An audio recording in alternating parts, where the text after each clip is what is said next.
So here we are on the Biz Gone Social podcast, and I'm so glad to be here. And my promise to you, as always, is I want to give you a little bit of verbal caffeine that's going to energize your business and help you stay social. Because after all, don't you want to be the business that everyone's talking about? I know I do. And I'm so glad to have Nick with me today. Welcome, Nick. Lorraine, I'm excited to be here. Verbal caffeine. That's a cool term. I might have to steal that one. It's trademark. Sorry, no, I'm just kidding. So anyways, and this actually podcast is sponsored by my new brand called Restoration Ninja Marketing. And so tell me, Nick, today, what tell me what you do for a living and what, who you serve and what your business is. Sure. So I am a business owner. My business is called BookThinkers, and it's a digital marketing agency that supports nonfiction authors. So I help personal development and business type authors promote and market their books, mostly at this intersection of social media and podcasting. And I really love what I do. I've got 10 people on my team now, all of a sudden, and it's been growing a lot over the last handful of years. We work with north of 100 authors a year. And I really do love what I do because I believe that the right book at the right time can change somebody's life. And so we're in the business of amplifying positive voices, people who have written positive books that are just out there trying to make the world a better place.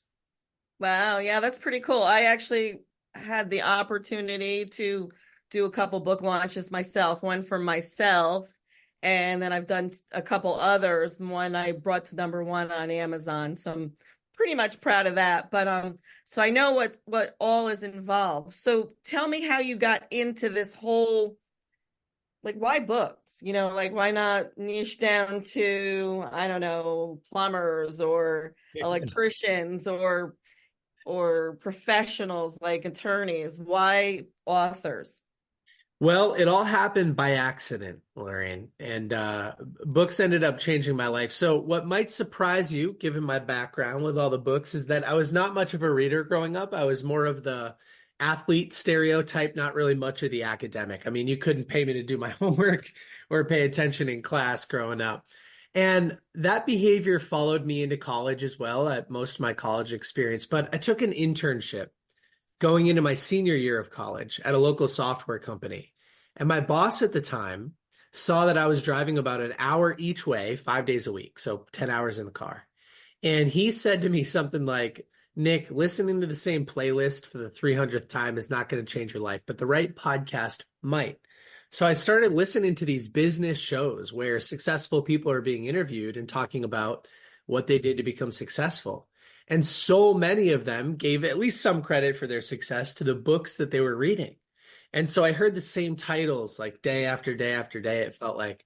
So I just went to my local Barnes and Noble one day. I grabbed a stack of books, and the rest is history. I mean, I started using those books to improve every aspect of my life. And eventually I started posting about them on social media. And about a year or two after that, authors were reaching out to me and offering to pay me for book reviews, right? Because I had an audience of engaged book people, like readers, buyers of books. And they had a book that they wanted to sell. And I started to act as the middleman. So that was like the origin story in 2 minutes. So I love books. That's how it happened. No, that's great. I mean, I'm a big fan of personal development, and there are so many books out there that have been really instrumental in helping me grow and grow my business. So there are other people who help people market their books, write their books. What separates you? What makes you different than those other people? Well, as I started to receive this natural momentum, right, these inbound requests like, hey, Nick, can you help me promote, market my book? I was wondering the same question. Like, obviously, there are a lot of big publishers out there, big PR companies, big agencies that promote, market books. Like, what are they missing that I supposedly can offer or provide? And it's the social media piece. A lot of these big traditional publishers and traditional PR companies rely on traditional advertising, billboards, magazine spots, television, traditional like radio show spots or TV spots. And none of them wanted to touch the social media space because social media is so volatile. It's always changing. what works today most certainly will not work in 6 months. And what worked 6 months ago is not anything close to what we're doing today. And so I think a lot of these traditional companies that move slow, right? These big agencies, they don't want to adapt to social media. So here I was like the right age, right time. I was in my early 20s, right? Capable of handling business, but also young enough to understand social media. I grew up with it. I live in it every single day. And so, number one, what differentiates us, like books changed our lives. All 10 people on my team came from my community. They genuinely care about the positive impact that these books can have. They didn't get into the industry for the sake of making money. They got into it because they love books. And then everybody's young and hungry and loves social media. So we're sort of the perfect blend of both. Did that answer your question? Did that kind of make sense? Did. It Yeah. absolutely did. I'm thinking about this whole social media. It's a big part of my business. It's how I started out in the digital marketing world. And what makes you so successful with marketing a book on social media? Because, for instance, there are a lot of authors out there that don't even have an online presence. Mhm. And so how do you establish that online presence for an author or a wannabe author? Well, what's pretty cool is we can give them a jump start because we have hundreds of thousands of organic followers across our social platforms. So Instagram is my favorite platform. We have about 165,000 followers over on Instagram. And when we're helping an author build out their social media presence for the first time, we can show them some love on our page, tag their account, do some collaboration posts, and flood them with some initial attention. One of the services that we provide is actually short form video content, where we help an author turn their physical book into either 50 or 100 professionally filmed videos that are structured to generate good attention and provide value. So we fly out with the cameras and the lighting, we build all the scripts, and we build these videos with them. Then we fly back, we do all the editing, the background music, the B-roll, the captions, the animations, multiple camera angles. And so we really give them the assets that they need and the initial boost of attention to get that platform off the ground. That's neat. And so Instagram, do you also post to TikTok too, or? Yeah, the team does. I've never been a fan of any other platform outside of Instagram, but nowadays, obviously, they're taking the content that we generate for Instagram and reposting it throughout the other platforms. Nice, nice. So BookThinkers, where did you get that name from? Where did it come from? What made you decide to go with that name? When I was a recent college graduate and I was working a full-time job now at that same software company where I learned about books, I had a cool group of people around me. We would work all day in the office and then we would hang out in the evenings. Like, somebody would have a bottle of something for all of us to sip on and we would talk about investing or business ideas and just kind of like chat. And I remember one evening I was in the office and my boss, Kyle, same guy that introduced me to podcasts, he was talking about what makes a good business name, right? Because I had this idea around books. And he said, one of the things that he learned was that you have to have the domain name. So when you pick a name, you have to also be able to go get the domain. So it needs to be available. And so we were kicking around all types of names like bookworm and book nerds and like just things that described my passion for business books. And we were looking up all these crazy domains. And then one evening we're sitting there and he just goes, "Hey, I found it. BookThinkers.com. It's available for like $1 a year." And I was like, book thinkers, like, I like that idea because we're only thinking about nonfiction, personal development, business, philosophy, psychology, like books that really make you think and change your behavior. So I scooped up that domain. I ran back to my personal computer and got the domain. And, he was just playing around about stealing it from me. But it was, yeah, that was sort of the origin of it. And that was all the way back in 2016. Yeah. Apparently, like say you look up a name and then you decide not to buy it.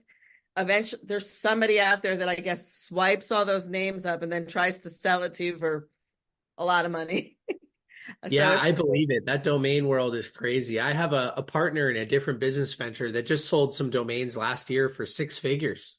Crazy. wow. Yeah, I think actually I bought when I wasn't sure what I wanted to be when I grew up, and I still don't know what I want to be when I grow up. So I was literally I bought a whole bunch of different domains, and I have this one. And just the other day, I got a message from GoDaddy that this domain is worth a lot of money. And I'm like thinking, I don't know if I want to sell it. Maybe I'll hold out a little bit. But anyways, with books, okay, so, most of the people who are listening to this podcast are business owners. Why do you think it's important for a business owner to have a book? Well, books have a 100% open rate when you send them to people. So that's step number one. Everybody opens up a book. And there's something strange about our society where we can't throw away a book. So a book is a business card that doesn't get discarded. You might send your business card in the mail to somebody and it goes right in the trash 2 minutes later. You send them a book and it will at least sit on their desk in their environment. They're seeing it in their peripheral view like all the time. You're constantly having an impression on them. So I think they're a good lead mechanism, sort of low ticket business card type thing that doesn't get thrown away.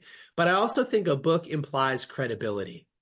Lorraine Duncan, best-selling author, is cool, you know?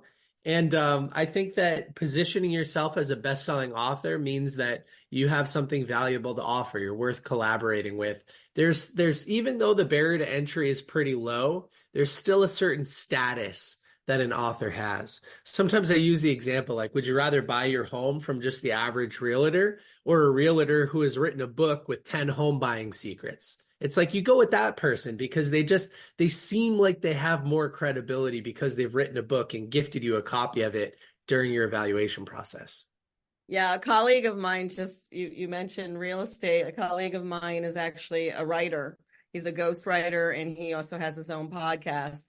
And he is writing a book for real estate agents. So it's very interesting, I'm looking forward to see how that's going to work out for him, because he's niching down into real estate. So I think that's going to be pretty interesting. Yeah. So, with books, I have to ask this question because we're talking about books, but your most the book that one book just name one book you read that actually had the most impact on you.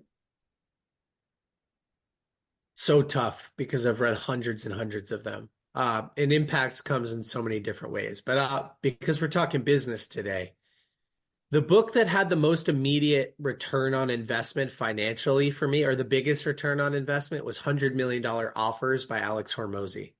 So I literally generated an additional 6 figures in bonus revenue within a few months of implementing that book, which sounds crazy, right? $20 in a few hours of your time leads to over $100,000 within a few months without changing anything other than my offer structures. But that's how it works, right?